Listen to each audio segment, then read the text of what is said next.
Okay, so break's over, we're back, and I want to get this started again the right way because we jumped into some things. Okay. First of all, the Roswell spaceship. Michael probably do some inserts regarding this program. There's 22 drawings. You're going to see the spaceship, you're going to see the bodies, you're going to see the flight crew, what they looked like when they were alive. So let's make this simple. Leonard H. Stringfield said that the bodies were approximately the height and the weight of preschoolers, with the height more closer to what you would expect from a third or first grader, and the first grader would have a slightly larger than normal head. It would appear completely bald. However, the eyes, which would be proportionally slightly larger than what's normal for a human child, still maintained a white sclera, just like what you see. My eyes are brown with a white sclera embedded in my flesh. Well, guess what?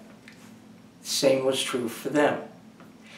Their eyes, two of them, brown irises, white sclera embedded in ocular sockets inside of flesh coating the bone. The skin of their faces was like the tiny beaded scales of newborn baby geckos who were albino from Hawaii. This meant that the color of the skin, when viewed in any kind of balanced lighting, would be similar to what you would expect from albino snakes and albino lizards at a pet store. There are portions that would appear more yellowish. Portions of under the skin would appear more pinkish. You're not looking at a white pigment. It's not the white of Mike's dress shirt. He always wears long sleeves. It was the mixed light grays, light browns, pinks, oranges, pale, very pale, yellowish, and a very pale tan, all mixed together and blotchy. Because whatever functioned as organs under the bodies, once they got the uniforms off of them, like one-piece jumpsuits that were arranged in layers from spun metal that was as soft as goose down in a pillow. Fibers of spun metal, but soft. Yeah. Metal on skin, but soft. On those bald heads was tiny, tiny, tiny little hair filaments. Reminded them a little bit of the tiny hair-like fibers on the skin of a peach. Like the skin of a white peach at the crown of the head and in the area where a hairline would be established. There were 5 bodies found just outside the ship, sitting against a gypsum boulder that I actually photographed, and that photo is in the instructions of the tester model kit of the Roswell UFO that I did with testers. And the rest of those 5 were found either in the gash or in their seats. But there were 2 more empty seats. Now, according to Don Schmidt and Tom Carey, who continued research long after I got married and had to take care of a family, the 2 additional bodies were highly, highly decayed lumps of fleshy goo. Skeletal material was compared to the cartilage in a shark or a ray as far as the substance of what we would call a skeleton. There wasn't really anything in the way of teeth. It was as if a turtle's beak inside of tiny lips and fleshy lips that were very narrow and just like a line. They would have been similar to like the beak of a small water turtle. And not a snapping turtle either, something like a terrapin. Meanwhile, the preliminary autopsies on them demonstrated a rather profound neurological system and a decent circulatory system, but the lungs were vestigial. They were as if they weren't really used much, if at all. That's what vestigial means. The witnesses compared them to a pair of, what is it we get when we're infected? I'm having one of those COVID moments. You know what I'm talking about. Mm-hmm. The emergency surgery, very painful. Appendix? Appendix. It was like as if the lungs were as vestigial as a pair of appendixes in the chest. There was some kind of a heart. Nobody could tell me whether there were chambers or whether there were something else in the way of a pump structure. Nobody could tell me how many. The other thing that was very interesting was the digestive system, all of the intestines, everything like that had been reduced. I don't know if it was through genetic manipulation or whether it was natural evolution, but the alimentary canal was closed off. There was no rectal exit. They didn't have a rectal exit anymore. If you look at the structure of a human woman who has a vagina that is shielded and cloaked within a vulva that is flesh that pairs itself together, that is not what these flight crew members had. It was more closely associated with the cloaca of a lizard, meaning that it was a transverse slit, like crossways rather than along the medial line of the body. And whatever functioned as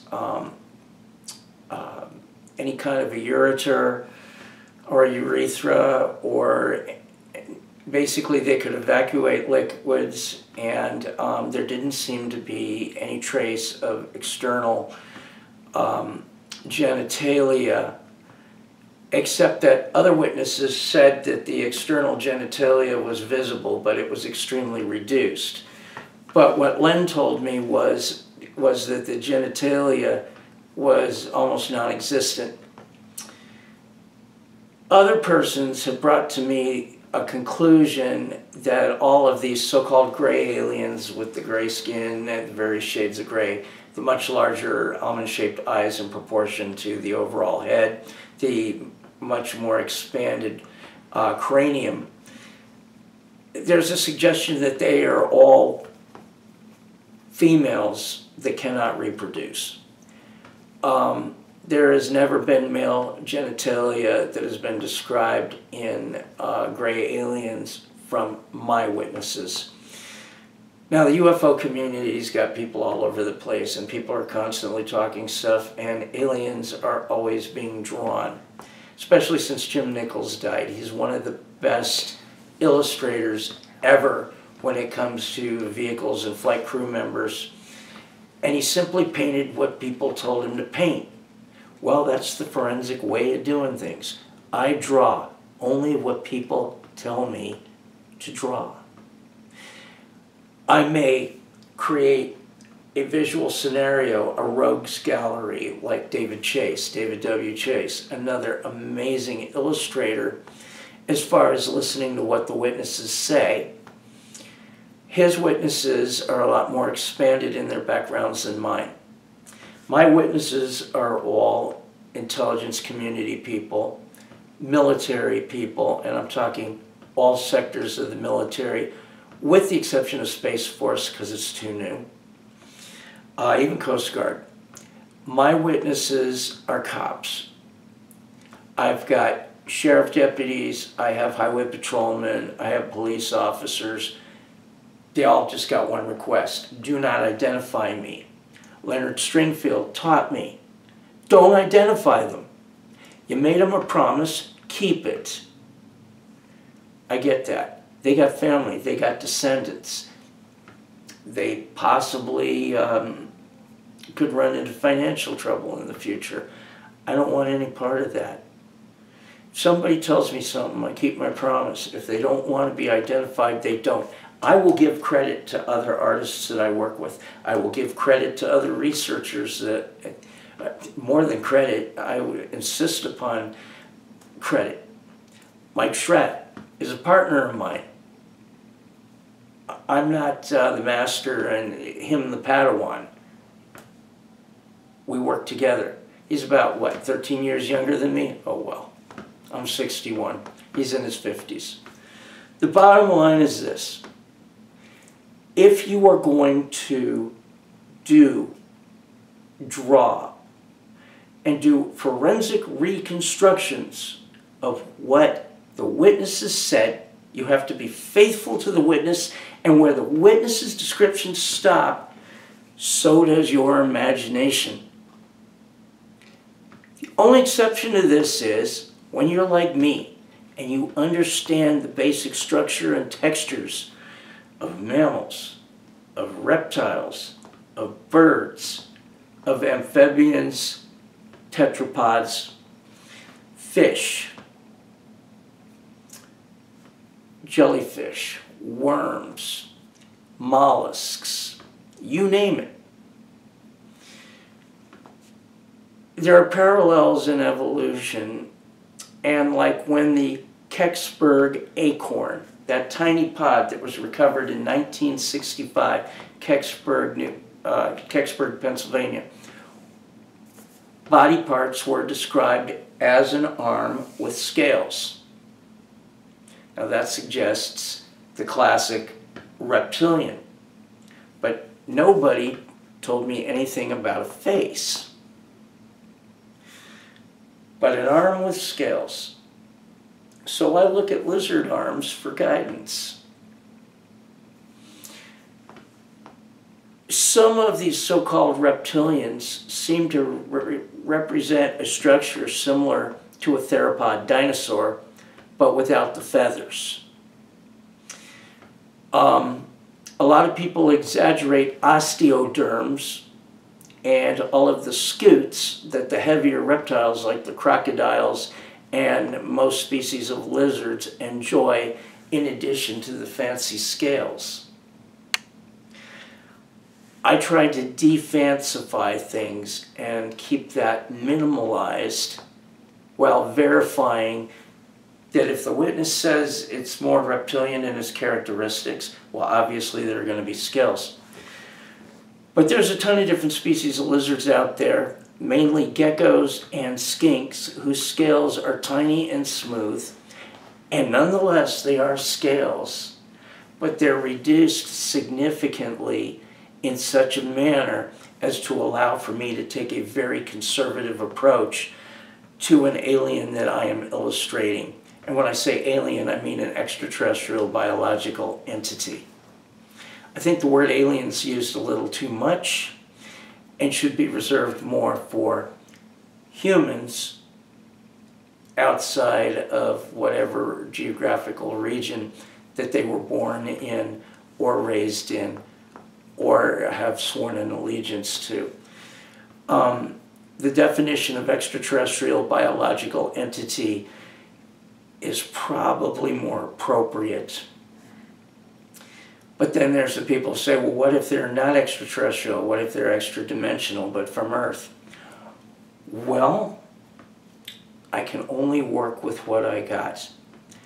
What I can't do is exaggerate where the witnesses stop, because then I stop being a forensic reconstruction illustrator and go right back to being a commercial creature effects illustrator. And those folks probably should not be the ones interviewing the witnesses. Now, since you mentioned that, Bill, that's a good segue into this. Let's talk about where you got this information from, your witnesses. Now, was it primarily from the CIC Counterintelligence Corps personnel? Where did you get this information? The baseline data was complex descriptions that Len Stringfellow gave me during the last week of his life on Earth. He was dying of lung cancer. He was in pain. His family was telling him to hang up on me. He refused. Whoa. Del Stringfield was mad as hell at me. The son was mad as hell at me. Everybody was mad, except for Chris Coffey, God bless her. She encouraged me. But I haven't talked to her since I met my wife 28 years ago. I only hope she's well. Anyhow, the bottom line here is Len gave me the baseline data. And as a detective, this was basically a deathbed description, set of descriptions over the telephone. My God, we burned up a lot of money. My phone bills were ranging like $1,500 a month. Len died in '94, right around the 18th of December. Interesting story. He told me to fly out on my way to see my family in Alabama. Could I detour to Cincinnati? Sure, I said. So I get to where I'm going to change my flights in Dallas. And I call Len to let him know that I'm in Dallas and I'm catching the next flight to Cincinnati, and that leaves in a half hour. Well, that's when the folks told me that it was too late. He already died. No way. And that was on the 18th of December. So instead, I debooked, I undid my trip to Cincinnati because the family wanted nothing to do with me at this point, and I don't blame them. And I then went to Alabama to spend the Christmas holidays with my family, feeling a profound sense of grief, but at the same time, a profound sense of honor, because this Army intelligence officer from 1940, what was it? He was already an Army intelligence officer in 1943, maybe, 1942. Whatever he was by then, we know he went into the Army around 1941, which means that if he was born in 1920, then he was 21 years old when he went into the Army.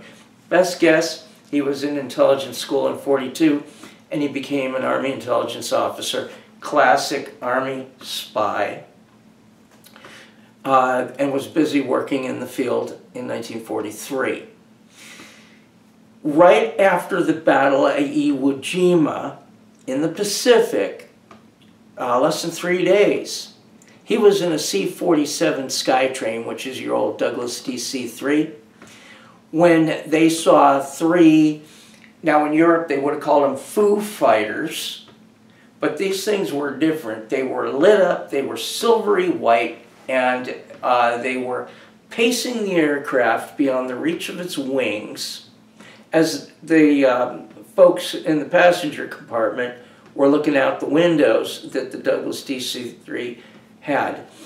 The C-47 Skytrain also had windows. Len saw three bogies that performed in a line that were completely lit up, brightly glowing, silvery white, with no means of lift. They were spheres. No wings, no tails, no extended fuselage, nothing. Straight spheres, and they were so bright that he compared them to 4th of July sparklers as bright as the kind of brightness that they were evoking at a distance.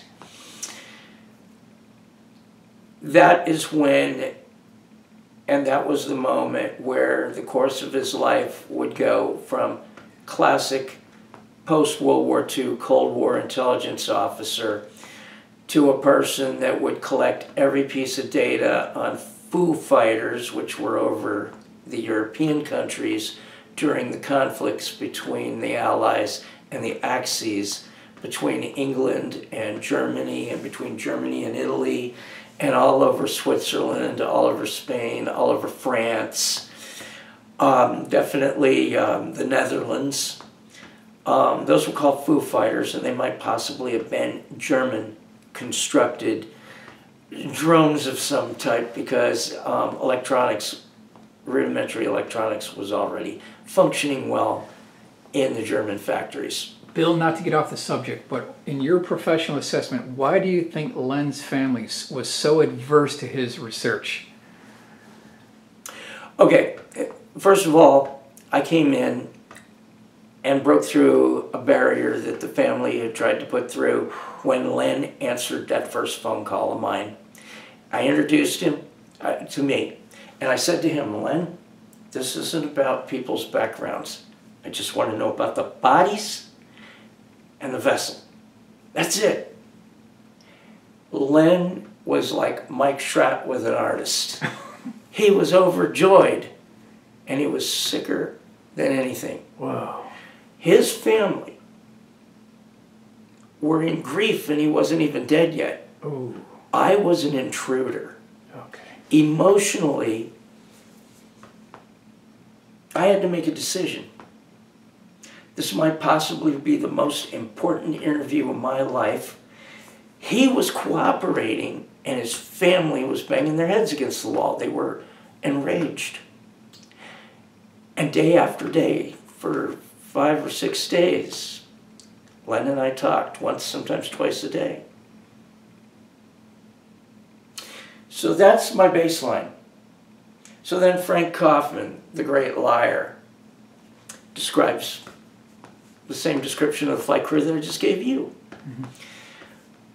Len Stringfield's description matched what Richard Tungate, the supposed other witness at the Patterson Field side of Wright-Patterson Air Force Base in 1947, July, who helped eventually in September of 47 roll up the wings of the de-energized Roswell spacecraft, stuff it into a cargo shipping container, and putting it onto a flatbed train car for shipment out to Colorado.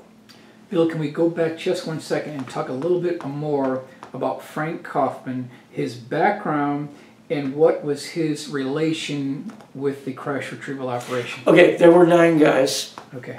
that identified themselves.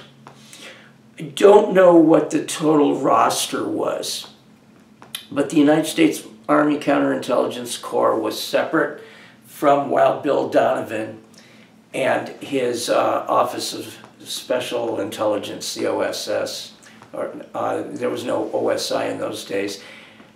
And his OSS, the Office of Special Services, the Office of whatever, they existed as a military intelligence quasi separate from the 4 services, or it was 3 services at the time. The United States Army Air Corps was still part of the Army. There was no Air Force in 47. Department of Defense was not the Department of Defense in 47, it was the Department of War. So, Kaufman belonged to another group, and they had several missions. One of them, famously, was the search for Yamamoto's gold. During the Second World War, Admiral Yamamoto had a huge stash of gold, and people, including famous people on Discovery Channel and everything else, Josh Gates, all of them, everybody's looked for it. Yamamoto's gold was absolutely legendary.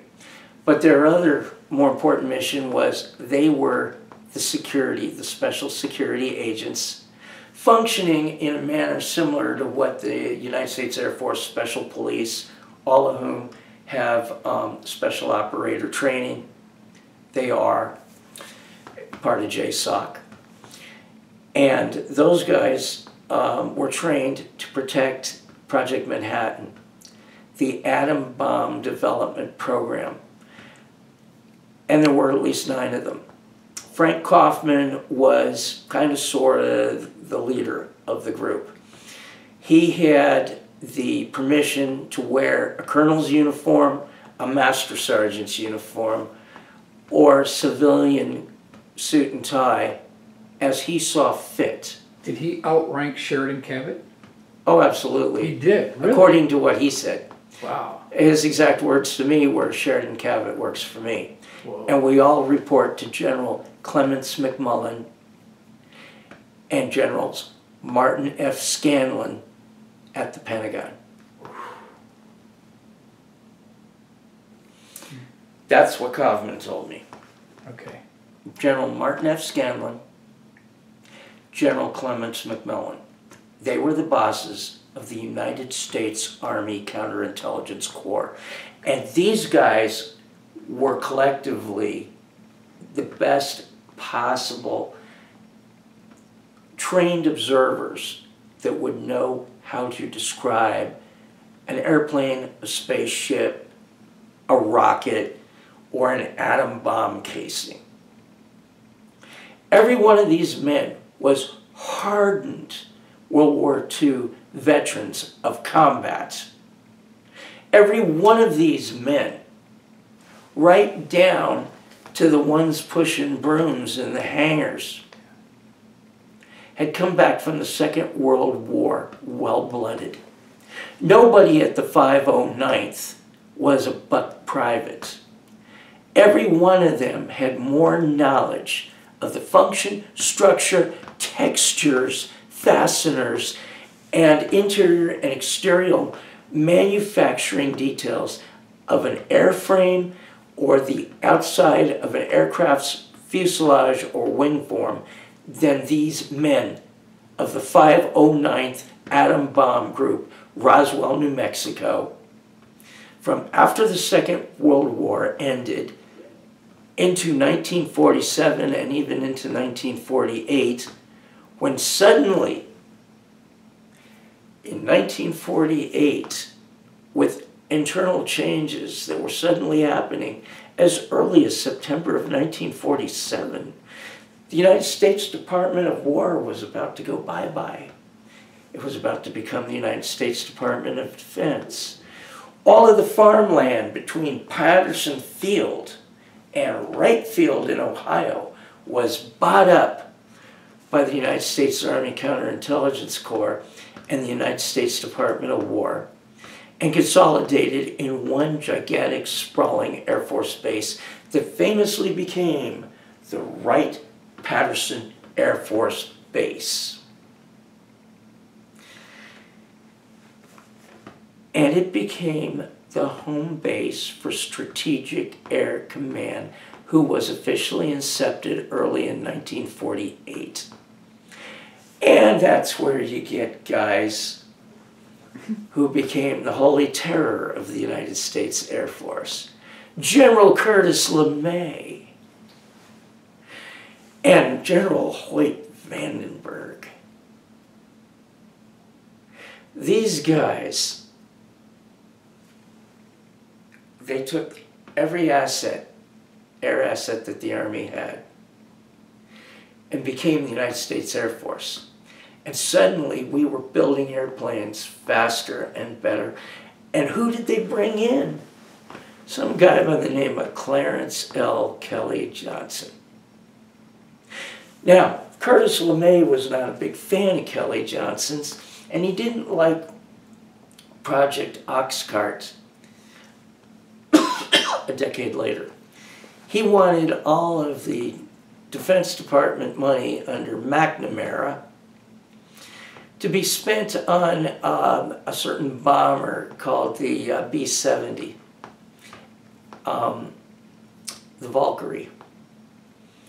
There was a secret competition between the 812 program, which was Oxcart, which was backed by the Central Intelligence Agency, to include Allen Dulles and Strategic Air Command that wanted everything to be the XB-70. Now, I've drawn all kinds of pictures of the XB-70, and there's all kinds of, it was a perfect platform for so many things. But the A-12 could fly higher and faster, and it had something that no other plane had, which was the biomorphic blend, B-L-E-N-D, the word that came straight out of Ben Rich's mouth. Biomorphic blend between wing camber and fuselage structure. And it was a huge dogfight. And LeMay and Johnson, it was a blood feud, as political as anything imaginable. And Truman and Nixon and Kennedy, they all basically, it was a political decision. It was very difficult because nobody wanted to upset General Curtis LeMay. He was the Patton of aviation. Okay. And Hoyt Vandenberg, well, people were scared of him as Godzilla. Anyway, this is the first of what will be a whole collection of videos. It's a video record because now I got to write all this in a book, and I got to do it from memory because a lot of my notes, which were folded up and inside of one of Randall and Schmidt's books, which I had annotated carefully, has somehow been misplaced in a number of moves that I've made in the last 28 years with my wife. And I haven't been able to locate it, and I'm very much afraid that it might have ended up in a Goodwill somewhere. Ain't I the fool? But I can always blame Parkinson's, courtesy that was the last kiss of the United States Marine Corps gave me when it said goodbye to me with my honorable discharge on the 12th of January of 1988. 4 years honorable service, and I had left the Marine Corps, and then I went into the National Guard in California. Briefly, 5 years. Purposes of receiving paychecks, and also just to give me a little something extra to do when I wasn't busy doing other things. But that's another story for another day. Bill, you mentioned Curtis LeMay. Could you please describe what General Curtis LeMay told Barry Goldwater about the Blue Room? We'll get to that. Okay. You asked a question before that. Where did I get the alien descriptions? After Lynn Stringfield, I then went straight to Frank Kaufman. And then I went to this car guy who was a contemporary with Earnhardt, the guy that passed away a few years ago who likes to ride the bull in Phoenix. Earnhardt was the biggest car dealer here in Phoenix, and his surviving corporation probably still is.